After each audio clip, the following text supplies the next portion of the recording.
Ghouls and goblins, Freddy's and Jason's, the beating and the bleeding, Hannibal and Hag, the Candyman or Croon. Welcome to this very peculiar episode of Eat the Storms, the poetry podcast, coming to you on All Hallows Eve, Halloween, Samhain, Dia de los Muertos, Petru Pacha.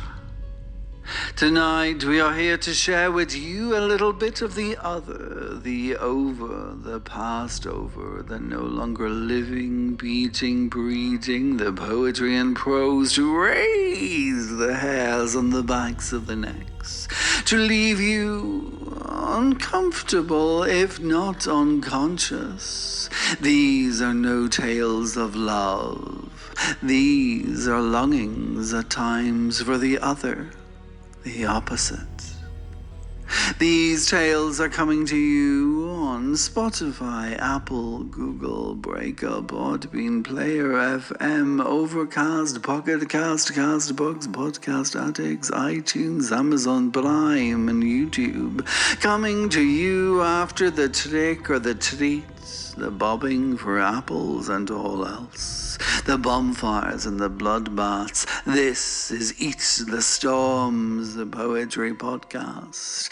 Ensure the popcorn has been popped, the doors have been locked, the candle has been lit, and the coffin has been opened. It's time to drink the blood and eat the flesh. I really hope you don't enjoy the show.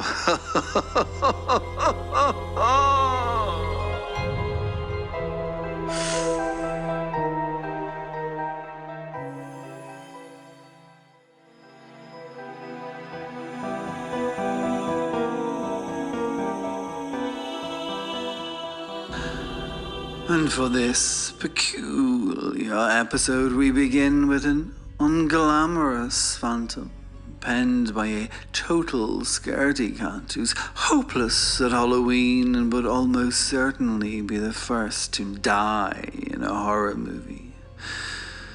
Thankfully, her work has already been published in places like Butcher's Dog. I know Dog was injured in that one. Magma, Poetry Wales, Under the Radar, and Berlin Lit.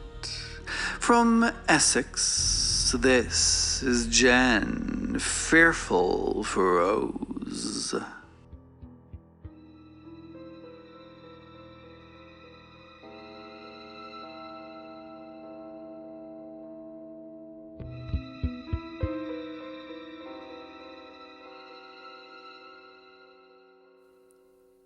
We trust you enjoyed your stay. You and I are lying in the hollows made by ghosts. There are no new stories here. The miniature timpani roll of ice in a shaker echoing down the decades, the hand on a thigh. We're drifting through a mist of people who have loved and cheated, sweated and laughed and thought they were special. These aren't glamorous phantoms either.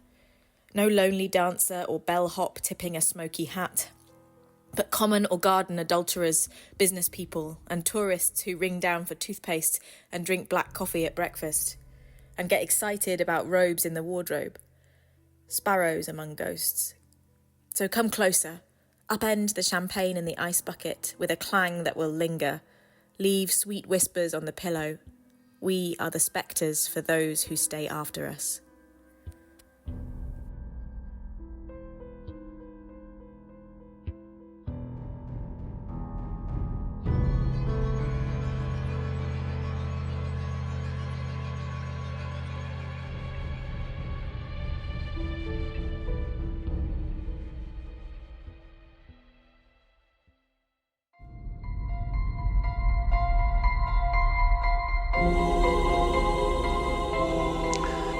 My next guest this evening on this peculiar Halloween episode of Eat the Storms is fittingly attracted to all things peculiar, loves the coast, not ghost, And the scent of ice cream freezers keeps the blood chilled. Her poetry collections are the phenomenal magnifying glass, and welcome to the museum of a life. She is exactly the essence of what this podcast is all about. Creativity and community. And of course, this evening, witches and Ouija boards. This is Sue Finch.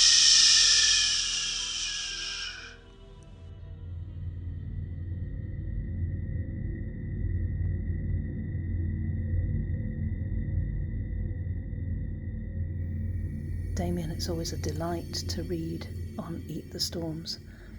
I've chosen 2 poems, and the first one is Rapunzel, and I chose it because there's a witch in the story. Rapunzel. Only ever iceberg now, and always from the fridge. I peel away the outer leaves. 2, 3, sometimes 4 have to go before it is pale enough for my taste. Then 8 wedges crisply cut are my bland supper. Frigid, he says. He does not know what it does to me that you are not here to take the milk. Salty tears trickle down my neck, souring the moisture that leaks from my breasts each time I shift in the chair. I knitted you a purple blanket, grew it each evening after dinner, 12 weeks of moss stitch to wrap my precious baby. I never got to see you in it. He took you on the darkest night. I hope he wrapped you well, kissed you before he handed you over. He should have gathered us both up, you and I, run us far away. He should have built us a castle of thickest stone, moated us in. I listen for you crying in the night, think I hear you as the clock strikes the even hours. When at last I sleep, I see you. There's the most magnificent tower standing against the clearest blue sky. The grey bricks are your dress, sea glass glints and winks, embedded in a mortar empire line, says you're beautiful now. And there's your face, at the highest window, smiling before your mouth opens. I think you were going to call me mother. Instead you sing, sending notes travelling like unencumbered birds soaring. I listen for you crying in the night, think I hear you, but I don't, because I swapped you for lettuce, and he let me.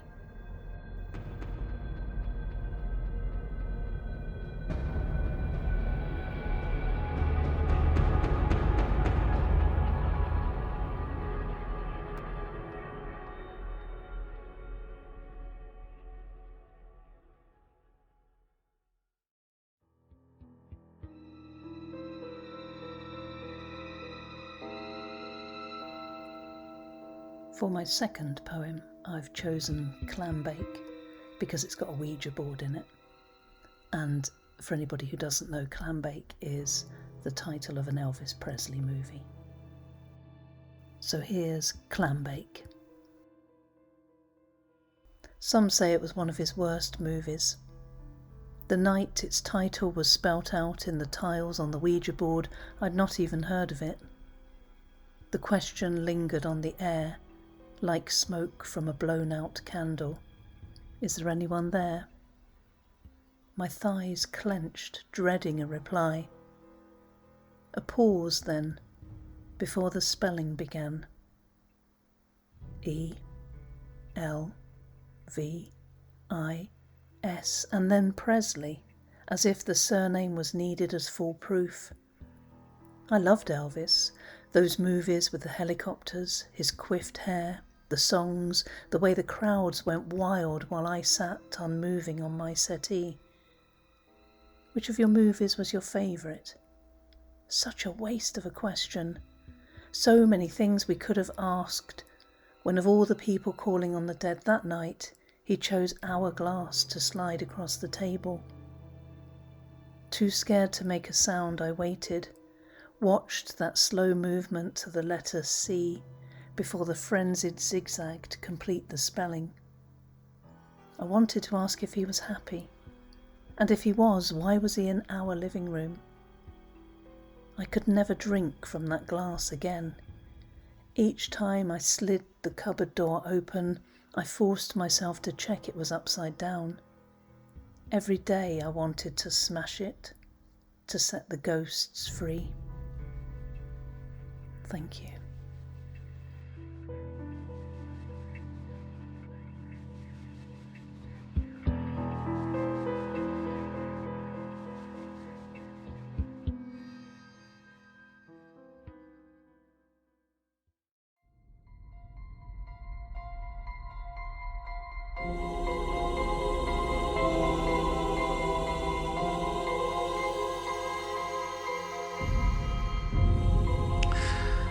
And now, from your host corpse, Damien B Donnelly, it's time for a little Parisian prose.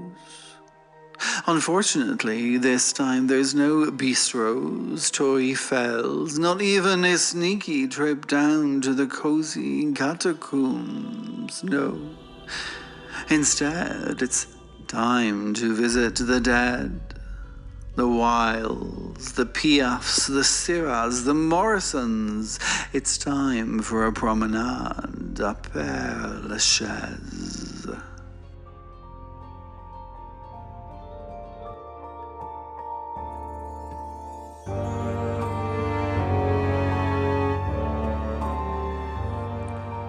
A matter of mud, a short scare.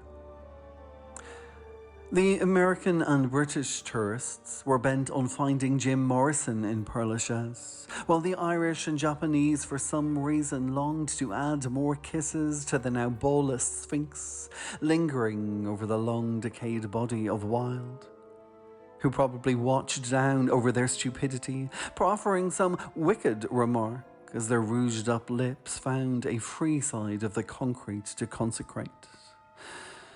Kissing a carcass is much like kissing an ass.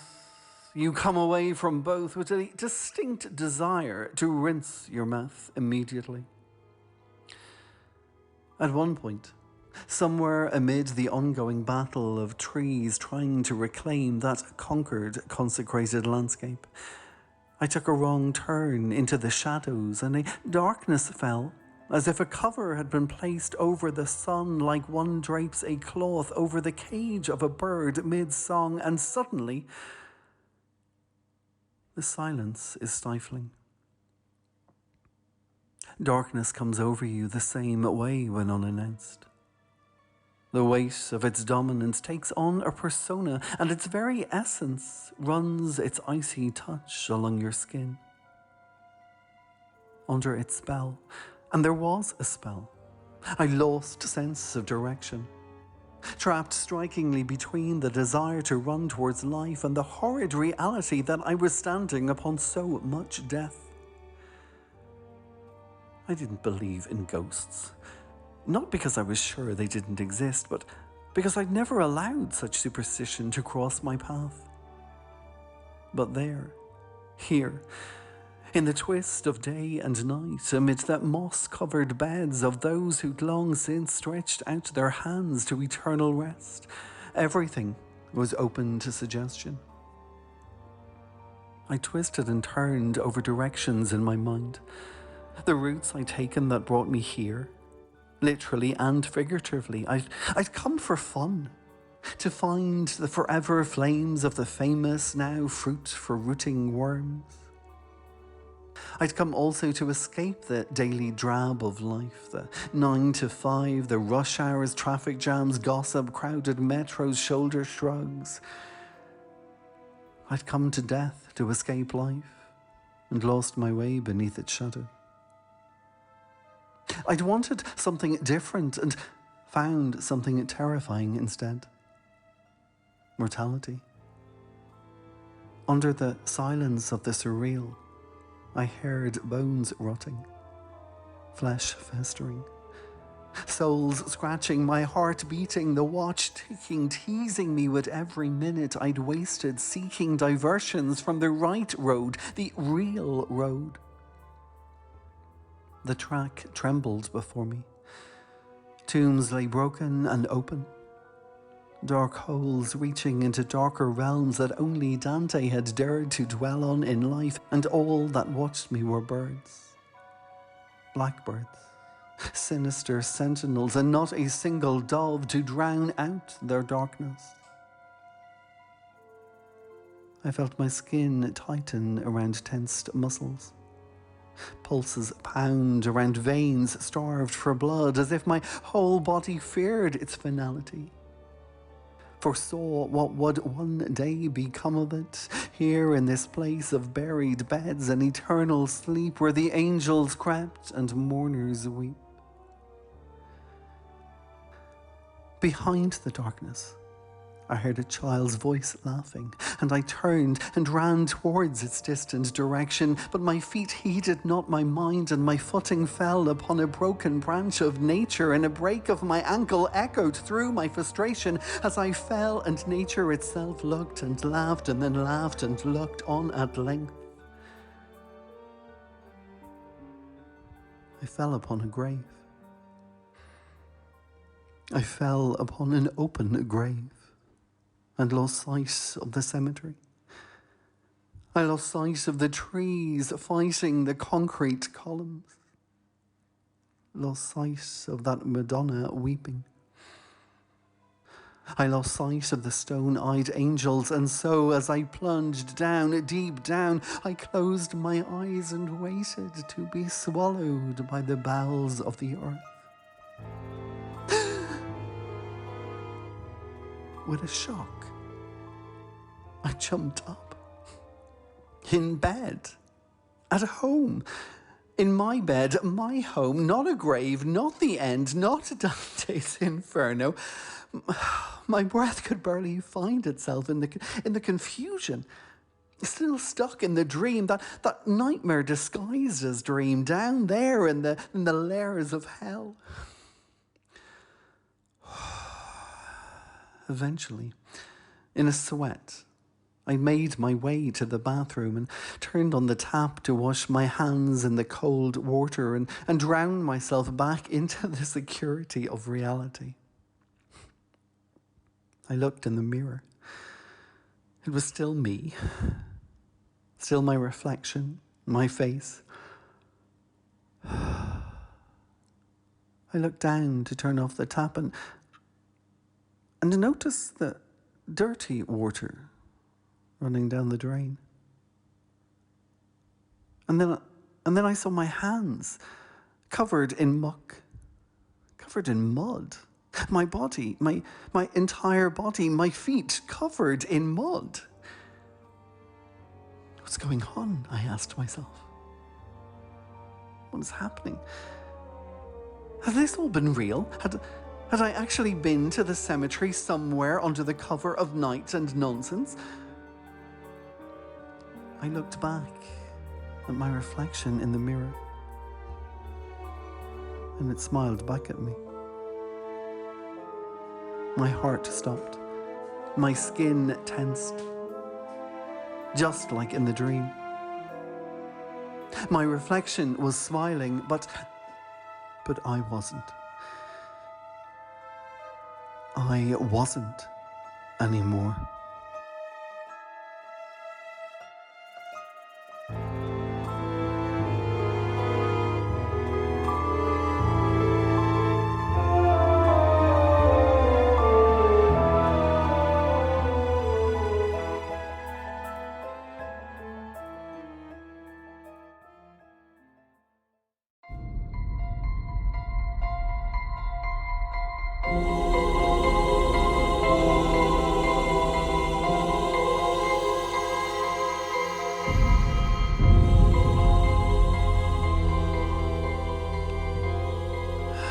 And as one should never leave a cemetery too early in case they miss any mischief, let's linger a little longer in the home of those passed over.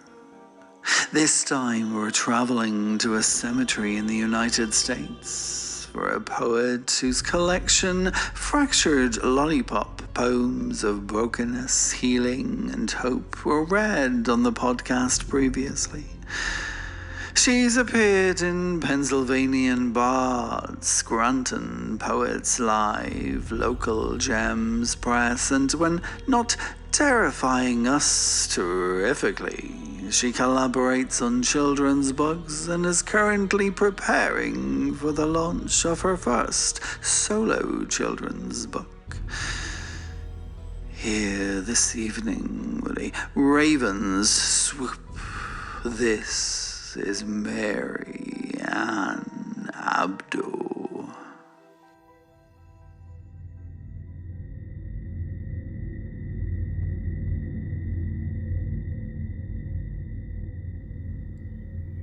My name is Mary Ann Abdo. Damien, thank you for having me on this Halloween podcast.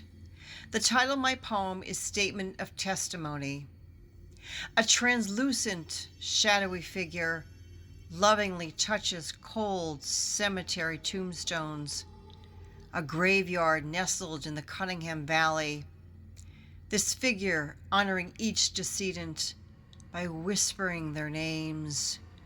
Ravens are swooping from the sky to capture each whisper, flying away, repeating the names with loud shrills.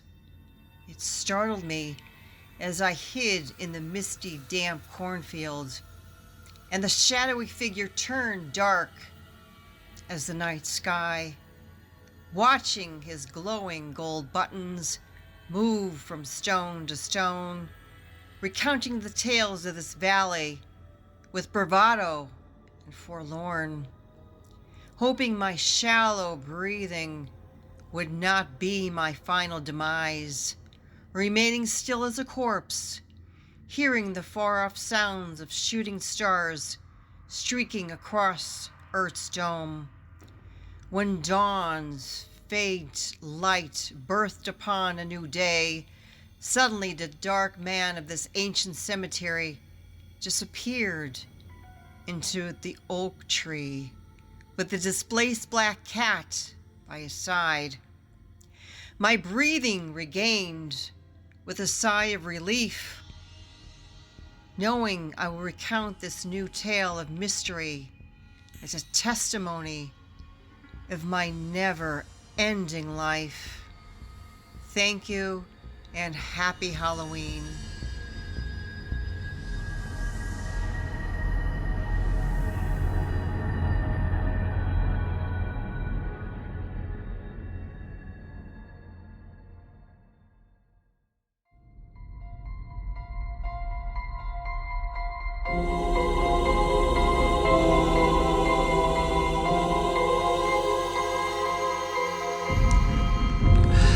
New blood now to the podcast, a fresh voice to fear, this time for the northern reaches of Donegal, a poet and creative writing facilitator. You may have met her work already on dark corners and twisted nights, and of course in journals like The Honest Ulsterman, drawn to the light press, though I prefer the dark, the wax lemon, the martello, but Halloween is definitely her most favorite time of the year, and tonight, with offerings of werewolves, pumpkins, and sharpened blades, this is the shocking Siobhan McLaughlin.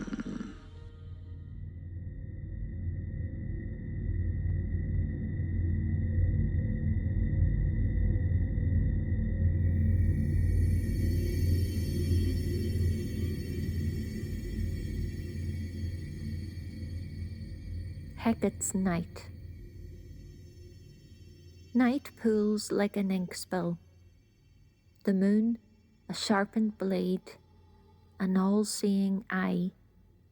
Fear ferments like rot, layer upon layer. The air is changed. Some presence rustles in the dead leaves, waits to make itself known. Silence like a shroud thrown over day. Something is strangled exhales its last breath. Hope? Stars are goosebumps in the sky, too far away to care. Is this what it is to be haunted? Things lost rattle, return, their gnashing teeth, an eternal mourning. And she watches it all, laughs, knows the strangeness of darkness, the richness of its depths, the bones it seeks to illuminate.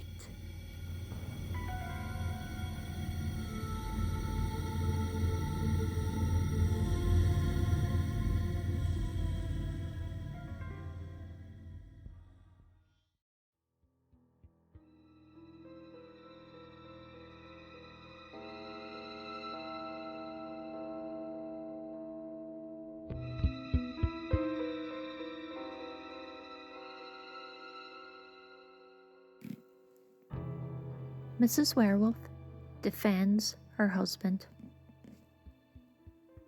There's a wildness in everything. That's how the dark gets in.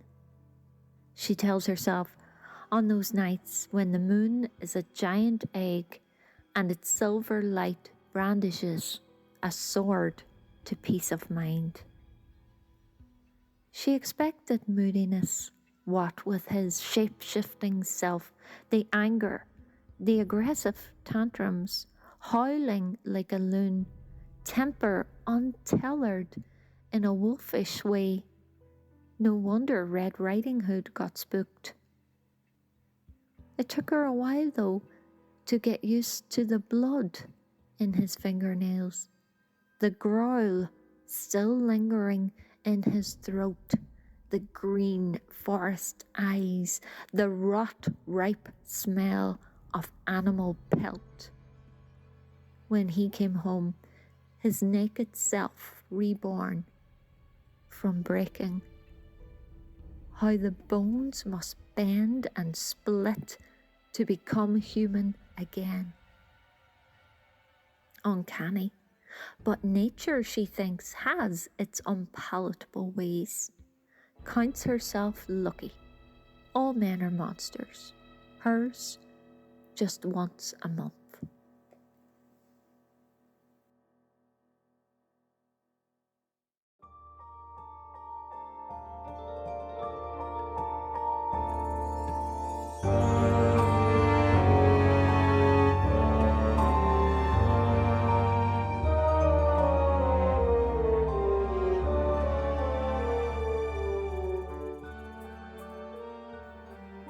Pumpkins. Their orange skin flames from grocery aisles, a kindling of mischief, October's ripe mascots. Soon they will be macabre, carved reincarnations, fiends on porches, windows, their amber eyes slitted alive, and then rotted corpses.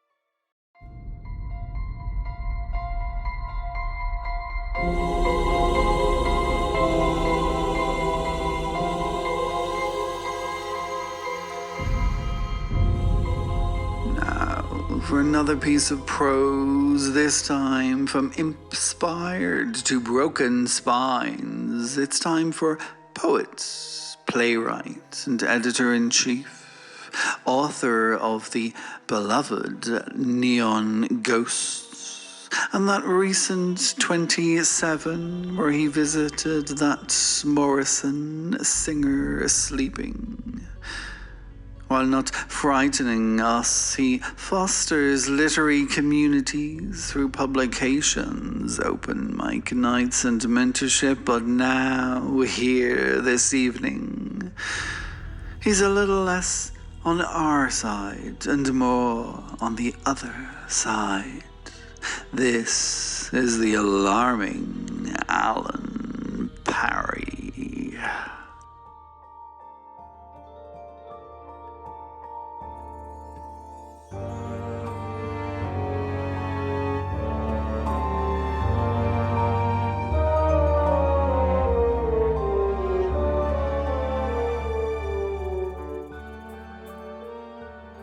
This is Neglect is a Death Sentence, and it was first published in Inspired.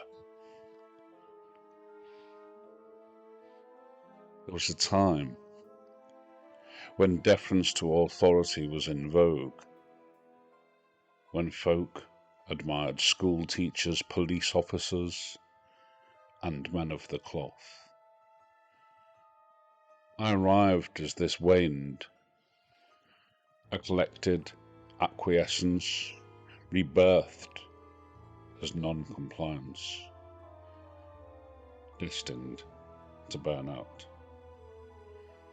Still, I've some red letter memories of being here. The trees look as nice as ever. I wonder, what's with the plush seating? There were pews here last time I was. Clemency and comfort aren't bedfellows. I could only ever pray kneeled on parquet. In my mind, the walls are panelled and stained dark like mahogany, and the severe scent of varnish has yet to leave. That's how I remember it. Not these alabaster walls. I find a space in the north transept. Nobody will bother me here. Nobody will rest their hand on top of my wrists as they apologise. I'm good with that. I watch as the room fills with people with grey ash faces. I had hoped for hats and flashes of colour, if there were to be anything, because you see, all of this, it's just a spectacle. It's certainly not for me. No amount of chicken legs, vol au vents and black veils will change a darn thing today. It's by the small things now. I was never one for detail, but things change. The brass grids over little speakers under some seats. I watch as dust sprays onto the backs of ankles and Beverly Craven's Promise Me fills the air. They are professionals. You have to tip your hat. I can hear deadened tears. That's good. I always bought my grief in bottles. I remember loving this place when I was a child. School was just around the corner. Our Christmas, Easter and harvest celebrations were always here. Reverend Jenkins led proceedings, an irresistible man, at least his ladies thought so. I'd never liked him. He had a charming wee smile, and a wink he used to flash at me whenever I caught his eye. Shaved his beard once for charity. It made him appear more dangerous. I don't know if we could sit there with those palm crosses in that vase, with that Footprints poem hanging beside his fireplace, with that Saint Christopher pendant dangling around his ruddy neck. There was a time, not so long ago, Well, I suppose it could be said I had it all, a job, a house, and a family, but things change. That's the nature of the beast. Nothing is certain. And by God, it takes so much effort just to keep things as they are. Life, love, relationships, they require feeding, nurturing, because neglect is a death sentence. To go beyond that, to flourish, well, that takes desire and drive. I wasn't always in control. I don't have to tell you that. It's noticeable that the seats are snug. The church seems more crowded than I think a head count would reveal. Former colleagues are here, folks whose faces I remember but whose names and voices are long forgotten. Old school friends sit together like knots in a fur coat, their wet cheeks shining and puffy. Some of Mum's friends sit toward the back of the room.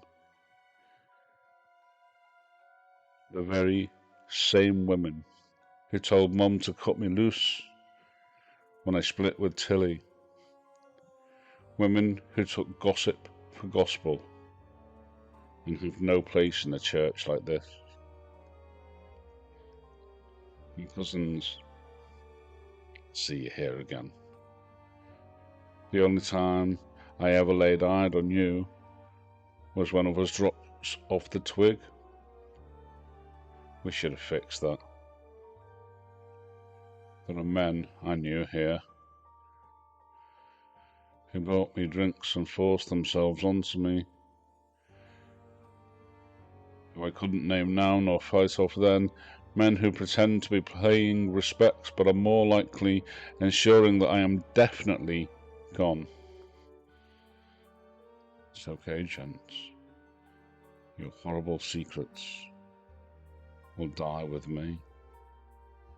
Your wives will never know. My old neighbours are here too. The children adult now. I used to watch them play ball in the yard and cards in the caravan. For a moment, the room seems darker, and lit candles glitter reflections. Mint moths bother between the flames.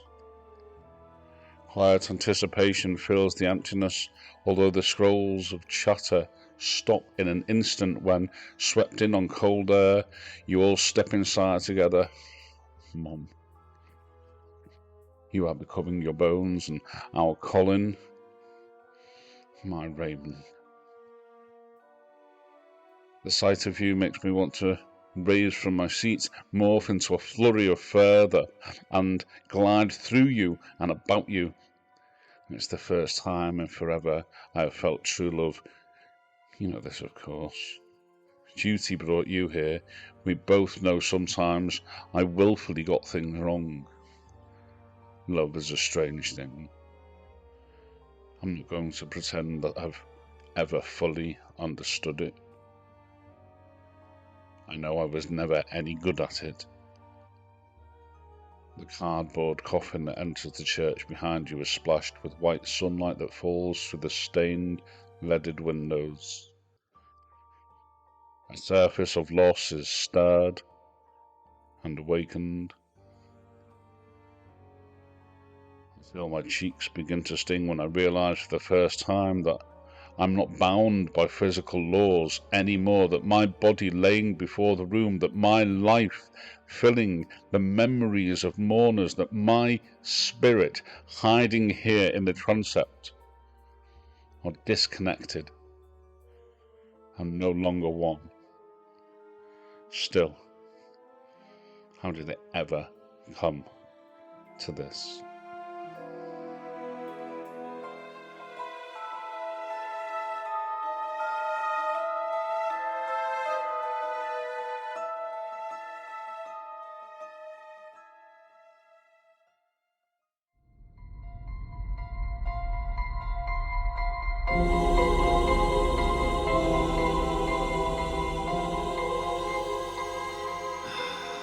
Our next guest tonight is soon to be a star stormer in the latest issue of the Storm's Journal. She herself is the author of traces, poems, and essays, longlisted for the 2024 Carousel Aware Prize. Her work has been in Washing Windows, Irish Women Write Poetry, The Honest Ulsterman, and The Metallo Tower. A writer and librarian, tracing her way today back to the bonfires of her youth. This is Jackie Jack-o'-lantern Lynam.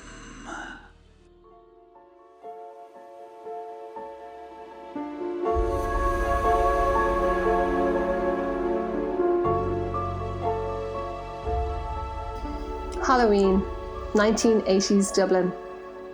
While all the seasons have their moments, it's autumn that snags my senses. The shimmering golden light through the shedding trees, the rustle, shuffle of leaves underfoot, the sulphur smell and crackle of fireworks. By early October, autumn has truly settled into itself.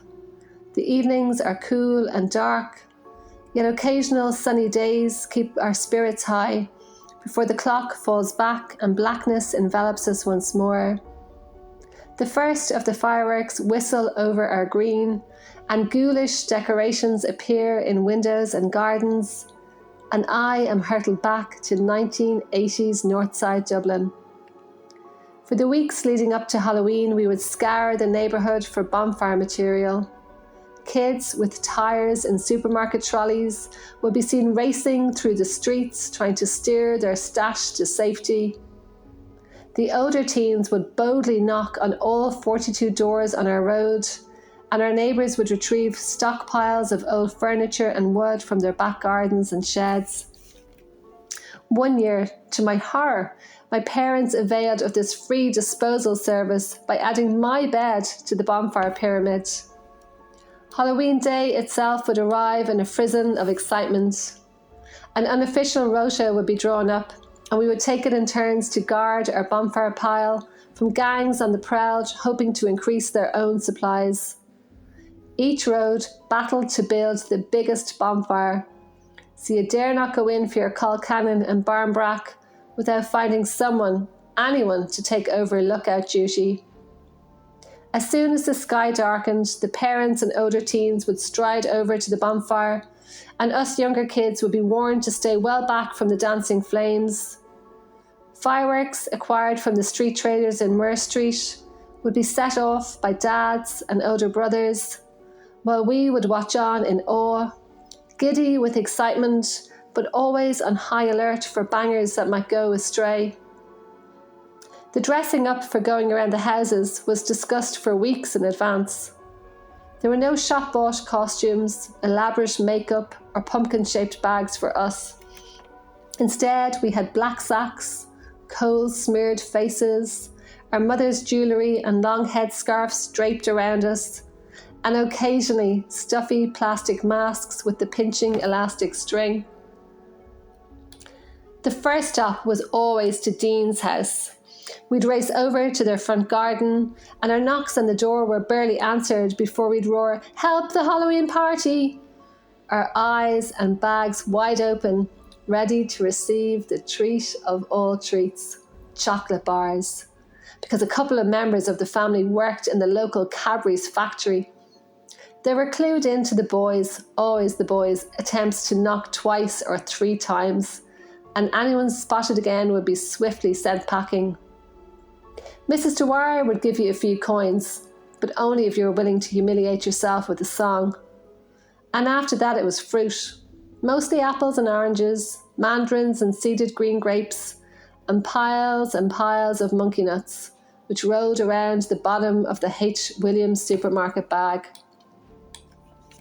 There was always a slightly menacing atmosphere, and we swallowed up and repeated cautionary tales of bonfire burns and feral gangs causing chaos.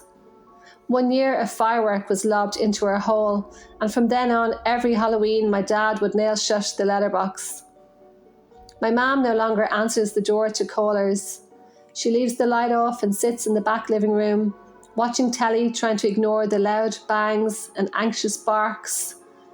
It's a reminder that for some adults and many pets, it's a night to be endured, not enjoyed.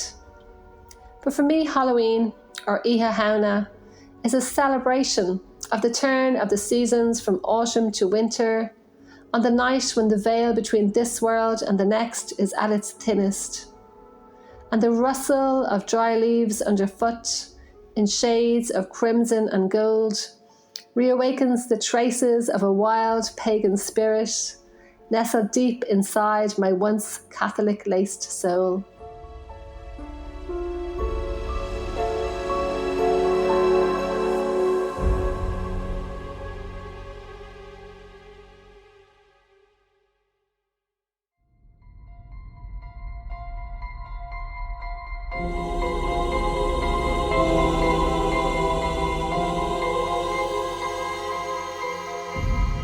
And we are returning to Paris now for a story of love.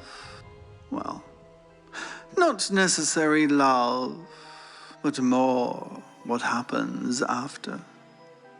And before we begin, a little advice. Now, if somebody knocks, don't open the door. And if somebody looks angelic, look out for the sliver of a blade.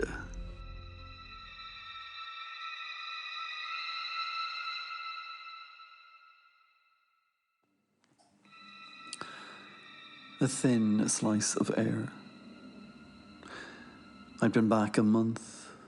The city of light, they called it, Paris and its lovers, everyone hand in hand, lips locked like they were lynching the breath from each other, while there was I, alone. It had become my city of shadow, dark, devious and doomed. Why did I come back here, of all places? The one city that had ripped us apart, literally. It had found us, cracked us, and drained the beat of life that bound us, blood seeping into sidewalks, dousing the river crimson from your veins to its bed. And I was back in our home, on our balcony, waiting, wondering if I'd catch sight of you, losing nights, chain-smoking, drinking, pissing, hurting all over again. Even the dust felt your absence. It clung to your chair, your bruises, your side of the bed, your box of sharp, sadistic tricks, while I was still tied to that night. It was the end of October when it happened, when the shadows gradually began to find their shape in the darker tones of the season. Breath hung in the crisp air when you exhaled, like an entity all of its own. It was almost midnight on that most hallowed of all eves. I was wearing your scarf, tightly wrapped around my neck. It felt like your hands wrapped around me, almost to the point of choking when I saw the shadow approaching. A sliver cut through my veins sharply, like I'd swallowed blades, large and whole. I froze on the spot. I recognized the shadow as it came closer, as it found its shape, and I knew it to be true. I held my breath as it came to the gate, flipped the latch, entered the garden of dying flowers beneath the spell of the moon.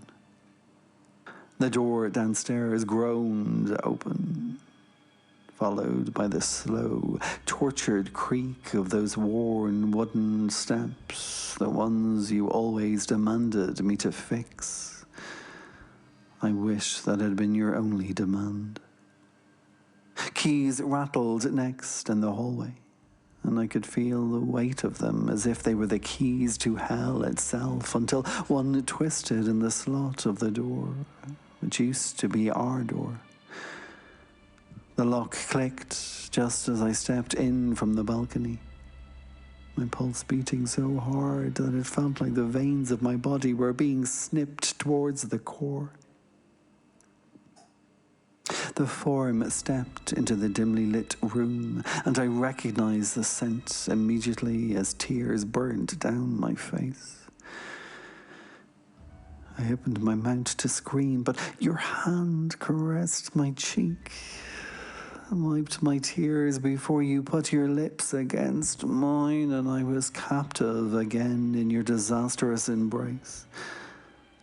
After so many years of being without, being lost, being broken, resigned to regret, I thought I was already dead. I didn't think I could move until you whispered me to hold you, and without knowing it, without controlling them, my arms wrapped themselves around you and held us tightly, so tightly together that I thought we'd break. This is death, I told myself. I now exist among the dead, and yet I could smell you, feel you, your cold lips, that putrid perfume I'd always hated, and your body bolts against mine. I didn't know how it could be you, how you were standing in front of me, touching me, your tongue piercing its way into my mouth. And then the doorbell rang and shook through the aching cold slab of the moment, shook the entire building and maybe even the entire world that had flipped on its axis in a matter of seconds in the encounter of a kiss from death itself.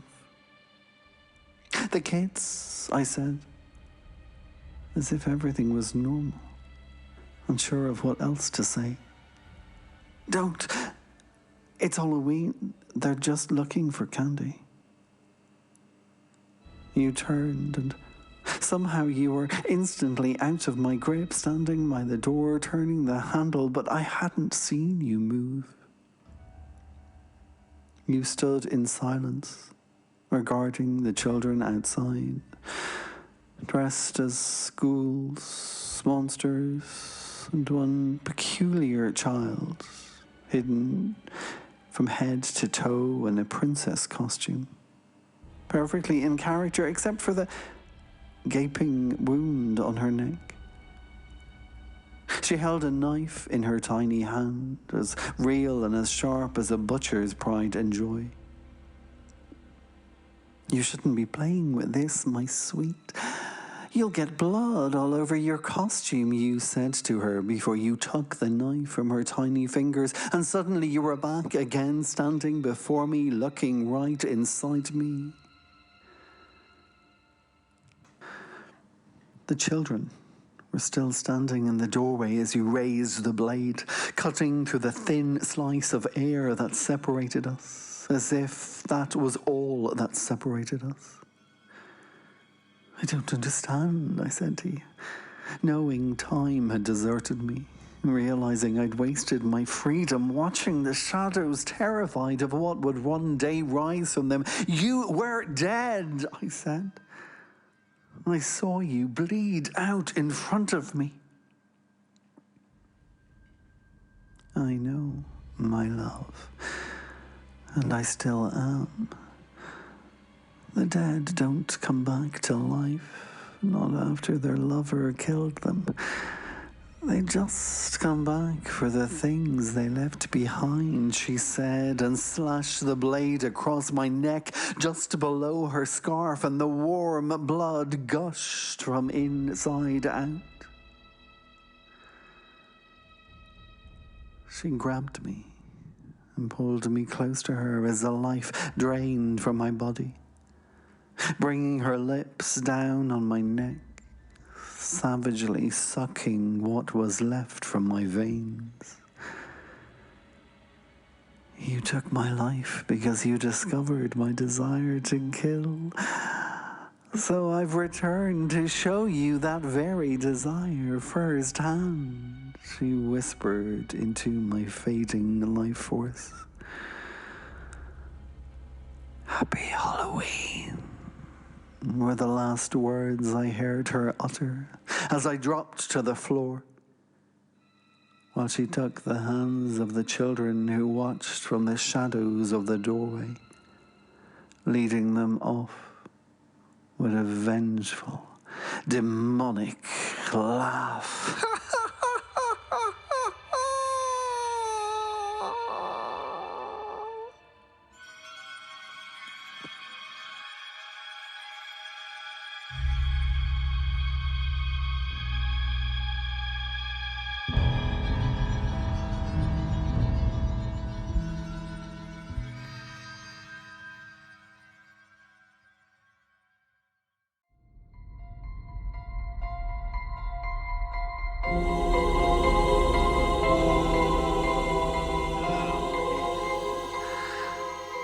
And now, the end, I fear, is nearer than we thought earlier.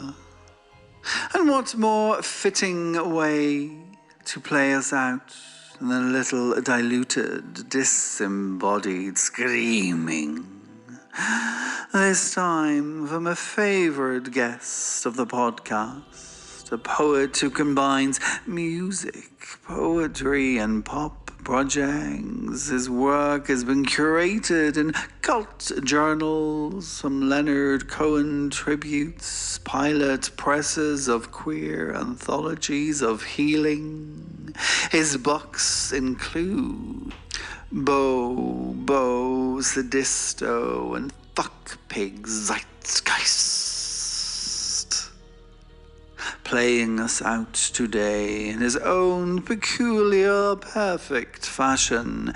This is the bloody, brilliant Barney Ashton-Bullock.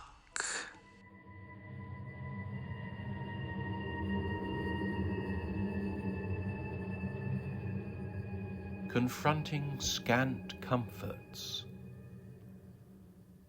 suffocating parps of absent stubbed bugles, forlorn blue balls as tamped, brushed percussive, marking the offbeat in calcified skeeter jangle.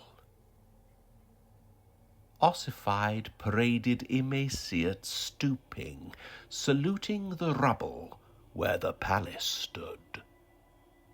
The percussapella of ghoulish whip on flesh, and resultant disembodied screaming, undiluted.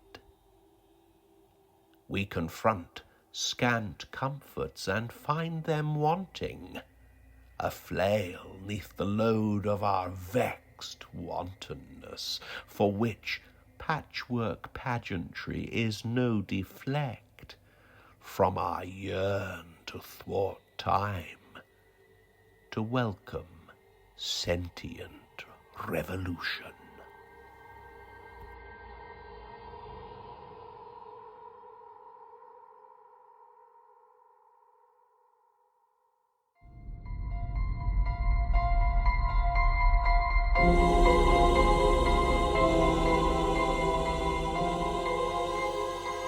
Well, it's astounding. Time is fleeting, madness, and all that. Ghouls and goblins, vorhies and vampires, witches and wizards, bloodsuckers, or those with a simple sweet fang. We've reached the end of this extremely peculiar episode of Eat to the Storms, the poetry podcast. Your host may have been Damien B Donnelly, or may have been that other Damien, once named Omen, son of the devil tattooed with 666 on back of the skull, who brought you this podcast on the router on peculiar platforms like Spotify, Apple, Google, Breaker, Podbean, Player, FM, Overcast, Pocket Cast, Castbox, Podcast Addicts, iTunes, Amazon Music, and YouTube. The spirits of this evening have been Barney Ashton-Bullock, Jackie Lynam, Siobhan McLaughlin, Alan Parry, Mary Ann Abdo, Sue Finch and Jen Feroze. For details for all these guests, head on over to the website www.eatthestorms.com. Click on the podcast section called Listen to the Podcast, and there you'll find a blog for every episode. This was episode 4, season 9, happening at Halloween, and I hope we've truly raised a level of fear, friction, fascination, and a preoccupation with all the things we cannot see but that occasionally whisper in our ear. There'll be no new podcasts next week. Our host is preparing for the launch of The Storms Issue 4, our journal of poetry, prose, and visual arts. You can order your copy now online via the website. This will be a celebration of one city, Dublin, 150 pages, 93 contributors. Dublin days from city to shore and across the sea. We launched at our Gillen Castle, full of its own ghosts. On the 10th of November, we invite you to the Zoom launch on the 13th of November at 8 p.m. And then the podcast returns on the 16th of November with its own audio celebration of the journal. But that's it from me and all the spirits around me. It's time to bite into apples, into treats you've collected and the necks you've preserved. Until next time, stay bloody poetic.